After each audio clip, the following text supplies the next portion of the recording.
उदासीनता हृदय का ऐसा भाव है जहां हमें किसी बात में रुचि नहीं रहती। हम कोई कार्य करने के लिए उत्साहित नहीं होते। उदासीनता जब एक सीमा से बढ़ जाती है तो मन का रोग बन जाती है। मनुष्य जीवन से अधिक मृत्यु को पसंद करने लगता है। हम सब जीवन में कभी ना कभी उदासीनता का अनुभव अवश्य करते हैं। मन निराशा से भर जाता है और हम कार्य का त्याग कर बैठते हैं। अधिकतर हमारी उदासीनता कुछ समय के लिए ही होती है, इसलिए उससे होने वाली हानि को हम पहचान नहीं पाते। किंतु उदासीनता धीरे धीरे आदत का रूप धारण कर लेती है और हम बार बार उदासीनता के कारण हाथ में लिए कार्य अधूरे छोड़ देते हैं। क्या हमारे सबके साथ ऐसा नहीं होता? तो वास्तव में उदासीनता क्या है?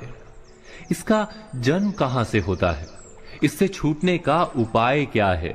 उदासीनता वास्तव में मन की ऐसी स्थिति का नाम है जब हमें अपनी तकलीफों, अपनी कठिनाइयों का कारण बाहर दिखाई देता है। हम कहते हैं कि समाज बुरा है, नौकर या स्वामी गलत है, पति या पत्नी का बर्ताव अनुचित है, जीवन की परिस्थितियां प्रतिकूल है, वक्त हमारा साथ नहीं दे रहा, वगैरह वगैरह। और जब दुख का कारण बाहर होता है तो उसको बदलने का हमारे पास कोई मार्ग नहीं होता। क्या ये सत्य नहीं? हम समय को किस प्रकार बदल सकते हैं? परिस्थितियों में कैसे परिवर्तन ला सकते हैं हम? अर्थात हम स्वयं को निस्सहाय मानने लगते हैं और वहीं से उदासीनता का जन्म होता है। क्या ये सत्य नहीं? प्रश्न ये है कि क्या हमारी सारी विपदाओं का कारण बाहर है या स्वयं हमारे भीतर है? हमारे बुरे हालात क्या दूसरों के कारण है? क्या हमारा परिवार हमारा शत्रु है? क्या समाज दुश्मन है? या हमारी परिस्थितियां हम स्वयं निर्मित करते हैं? विचार कीजिए। पतझड़ में पत्ते गिरा देने वाली ठंड क्या वृक्ष के साथ दुश्मनी कर रही है? नहीं, ऋतु चक्र तो अपना कार्य करता है। उसे पेड़ के साथ ना दुश्मनी है ना दोस्ती। ऋतु चक्र के अनुकूल हो जाना वृक्ष का कर्तव्य है। ठीक वैसे ही समाज कभी किसी व्यक्ति का ना मित्र होता है ना शत्रु।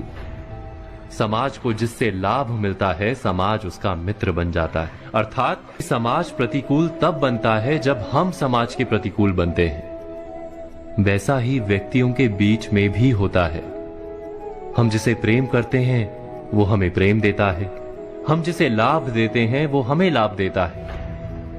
हमारे हालात बदलने के लिए हमें स्वयं अपने आप में परिवर्तन करना पड़ता है। इतना समझ लेने पर स्वयं में परिवर्तन करना कठिन नहीं। अर्थात जीवन में उदासीनता का कोई कारण ही नहीं, केवल अपने आप में परिवर्तन करना पर्याप्त है। अवश्य विचार कीजिएगा, चिंतन कीजिएगा, मनन कीजिएगा।